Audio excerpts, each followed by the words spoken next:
आज हम पढ़ेंगे इन्वायरमेंट, हैबिटाट और निच के बारे में। ठीक है जी, ये तीनों के तीनों हमारे पास क्या है, बारी बारी हम इसको डिस्कस करते हैं।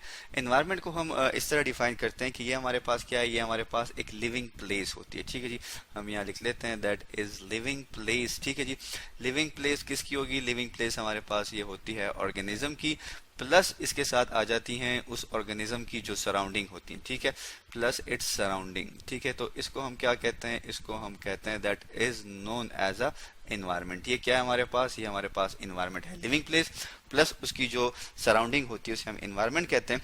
ठीक है, और इन्वायरमेंट जो है उसमें हर एक चीज़ आ जाती है जो कि किसी ऑर्गेनिज्म को डायरेक्टली और इनडायरेक्टली अफेक्ट करती है।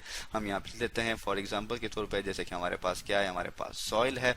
ठीक है जी, इसके अलावा जो है हमारे पास क्या आ जाती है, दैट इज वाटर, हम वाटर लिख लेते हैं, और एयर है, और साथ में हमारे पास क्या है, टेम्परेचर है। ठीक है जी, तो ये वो चीज़ें हैं जो कि क्या करती हैं, जो कि इन्वायरमेंट बनाती हैं किसका, किसी भी ऑर्गेनिज्म का। ठीक है जी, दैट इज टेम्परेचर।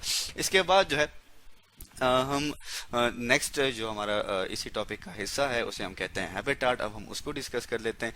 ये तीनों के तीनों जो है हमारे पास ये आपस में लिंक हैं। ठीक है जी, तो हैबिटाट हमारे पास क्या है, हैबिटाट को हम इस तरह डिफाइन करते हैं कि हैबिटाट जो है हमारे पास ये क्या है, ये एक स्पेसिफिक लोकेलिटी होती है। ठीक है जी, क्या होती है, स्पेसिफिक लोकेलिटी होती है। हम यहाँ लिख लेते हैं दैट इज स्पेसिफिक लोकेलिटी। ठीक है जी, ये स्पेसिफिक क्या है, लोकेलिटी है। अब स्पेसिफिक लोकेलिटी में हमारे पास क्या होता है, particular set of environmental conditions होते हैं। ठीक है जी, हमारे पास जो है क्या होते हैं, हम लिख लेते हैं यहाँ पे दैट इज पर्टिकुलर। ठीक है जी, मखसूस किस्म के क्या होते हैं, इन्वायरमेंटल कंडीशंस होते हैं। ठीक है, सेट होता है किस चीज़ का, इन्वायरमेंटल कंडीशन का। ठीक है, हम लिख लेते हैं यहाँ पे दैट इज इन्वायरमेंटल। ठीक है, यहाँ पे हम एन डाल लेते हैं, दैट इज इन्वायरमेंटल कंडीशंस। ठीक है जी, दैट इज कंडीशन।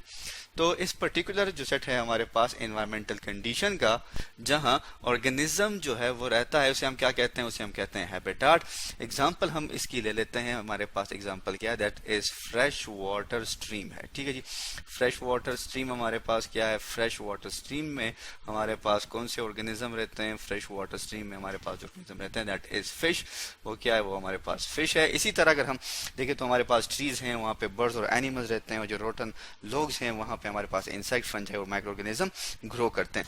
अब हम आगे बढ़ते हैं और देखते हैं जो कि हमारे पास थर्ड पार्ट है किस चीज़ का, इसी टॉपिक का, जिसे हम कहते हैं that is known as a niche. Niche हमारे पास क्या है, निच जो है हम ये कहते हैं कि किसी भी पर्टिकुलर हैबिटाट में। ठीक है जी, हम लिख लेते हैं यहाँ पे दैट इज पर्टिकुलर हैबिटाट। ठीक है जी, ये हमारे पास आर है, इसको ठीक कर लेते हैं, दैट इज पर्टिकुलर। ठीक है जी, पर्टिकुलर हैबिटाट। ठीक है, कोई पर्टिकुलर हैबिटाट में एक ऑर्गेनिज्म का क्या रोल है। ठीक है जी, दूसरे ऑर्गेनिज्म के बनिस्बत। So in particular habitat each organism has a different function. ठीक है, इस पर्टिकुलर हैबिटाट में उस ऑर्गेनिज्म का क्या होता है, डिफरेंट फंक्शन होता है, डिफरेंट रोल होता है।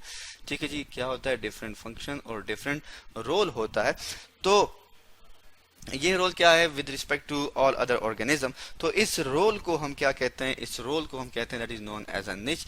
इसे हम क्या कहते हैं, इसे हम कहते हैं निच। तो ये क्या है हमारे पास, ये था हमारे पास इन्वायरमेंट, हैबिटाट और निच के बारे में। इन्वायरमेंट क्या है, इन्वायरमेंट को हम इस तरह कहते हैं कि वो living place of an organism, किसी भी ऑर्गेनिज्म की रहने की वो जगह, प्लस जो है टुगेदर विथ इट्स सराउंडिंग, और उसके जो आसपास की जो सराउंडिंग है। ठीक है, तो ये क्या बनाती है हमारे पास, ये इन्वायरमेंट बनाती है। और एक पर्टिकुलर हैबिटाट में, एक पर्टिकुलर इन्वायरमेंटल कंडीशन में जब एक ऑर्गेनिज्म या एक स्पीशी रहती है, फिर इसी पर्टिकुलर हैबिटाट में जो आपके पास, जैसे हमारे पास फिश की मुख्तलिफ वैरायटी हो सकती है पानी में, अब इस फ्रेश वाटर स्ट्रीम में हमारे पास और भी बहुत सारे ऑर्गेनिज्म हो सकते हैं। तो इन सब ऑर्गेनिजम्स का इस फिश से डिफरेंट रोल है। तो इस हर एक ऑर्गेनिज्म का जो डिफरेंट रोल है बाकी सबसे, इसे हम क्या कहते हैं, इसे हम कहते हैं निच। तो आज हमने इन्वायरमेंट, हैबिटाट और निच के बारे में पढ़ा।